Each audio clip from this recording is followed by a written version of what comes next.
Muy buenos días y bienvenidos a Noticren. Soy Nereida Arellano Galván, los saludo con mucho gusto. Esto sigue inquietando a los padres de familia, a los estudiantes y sobre todo a los docentes del país, pues ya casi han sido 2 años desde que inició la pandemia por COVID-19.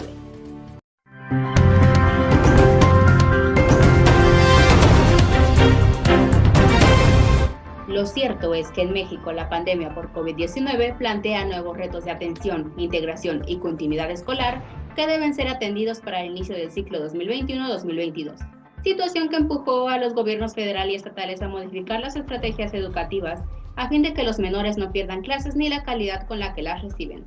Sin embargo, la gravedad de la pandemia tomó desprevenidas a las autoridades y a los sectores educativos en general, quienes tuvieron grandes dificultades para cerrar el ciclo escolar 2019-2020, en muchos casos poniendo en duda el aprovechamiento de los alumnos y la manera de evaluarlo, por lo que en algunas entidades se tomó la determinación de no reprobar a ningún alumno que haya cursado este último ciclo. La emergencia sanitaria nos puso en una emergencia educativa, no estábamos preparados ni a nivel estatal ni local para cambiar el esquema tan rápidamente. Se deben tomar en cuenta las condiciones y los recursos disponibles en casa para aprender, lo cual es la principal limitante, sobre todo en áreas rurales donde el acceso a la tecnología es escaso. Así es como se vive la educación en México en tiempos de pandemia. Pero, ¿cómo hemos sobrellevado el tema de la educación en estos tiempos de pandemia en otras partes del mundo? La información con nuestros corresponsales.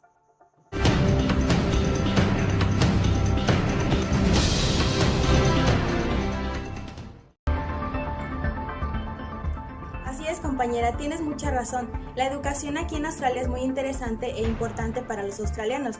Cabe mencionar que se encuentra representada en el puesto número 21 del ranking de los mejores sistemas educativos a nivel mundial. Y aunque tenga un costo elevado tener acceso a esta, no es un impedimento para ellos, ya que existen múltiples programas de becas. Pero, ¿cuál fue el impacto de la pandemia en esta educación? A medida que aumentó el impacto del COVID-19 en Australia, se convirtió en una crisis que cambió la vida de todos los estudiantes y el personal. Todas las clases cambiaron al modo en línea. Todos los estudios en el extranjero realizados por estudiantes australianos y los viajes de los profesores fueron cancelados. Los estudiantes extranjeros en Australia quedaron aislados y lidiando con un nuevo modo de estudio. Y muchos perdieron el trabajo a tiempo parcial en el que confiaban para pagar arriendo y comprar comida. La sorprendente transición de la educación presencial a la versión en línea fue posible gracias a las grandes inversiones en sistemas de gestión del aprendizaje y la digitalización.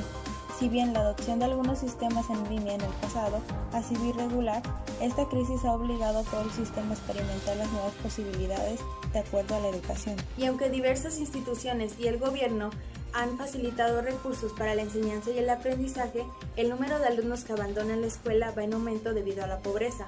Con el nuevo trabajo en línea, aquellos que no cuentan con los suficientes recursos prefieren abandonar la escuela y trabajar.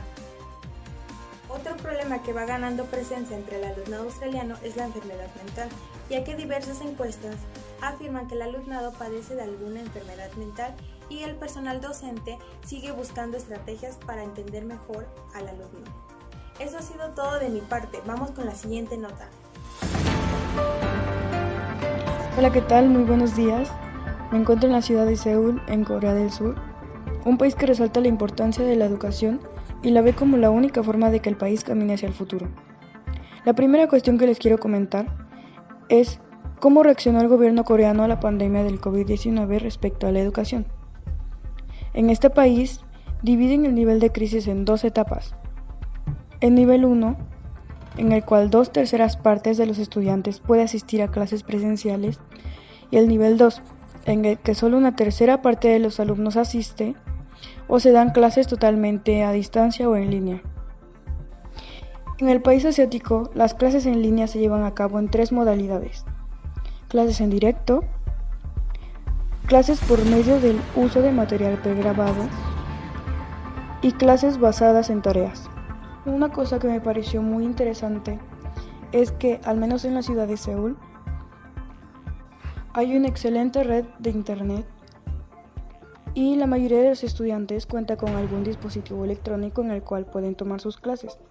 Incluso a quienes no contaban con un dispositivo se les otorgó por parte del Estado, demostrando así el gran interés que tienen en la educación de sus ciudadanos.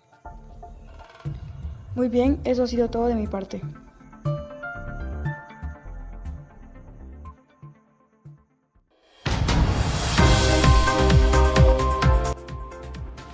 Hola Nerey, ¿qué tal? Te saludo desde el país de Sudáfrica, en donde parece ser que el coronavirus provocó un retroceso en la educación de 20 años.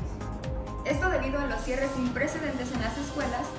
Los niños aprendieron entre un 50 y 70% menos que el promedio anterior, según informa la ministra de Educación, en donde también al menos 10,000 niños abandonaron la escuela en lo que va del año 2020.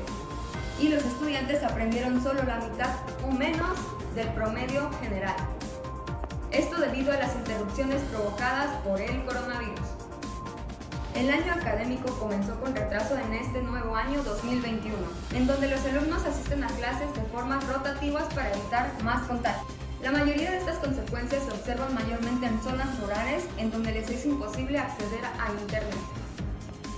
Sudáfrica es el país del continente más afectado por el coronavirus, con más de 2.7 millones de casos confirmados hasta el día de hoy y más de 81,000 muertos. Hasta aquí mi reporte.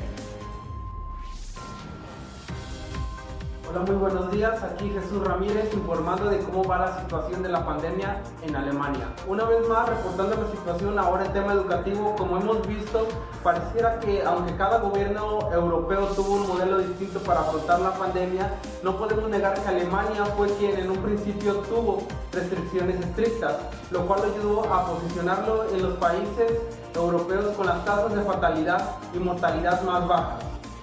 Ahora lo vemos reflejado con la apertura de algunas escuelas, claro, bajo las medidas sanitarias correctas y la colaboración de maestros y alumnos para evitar contagios.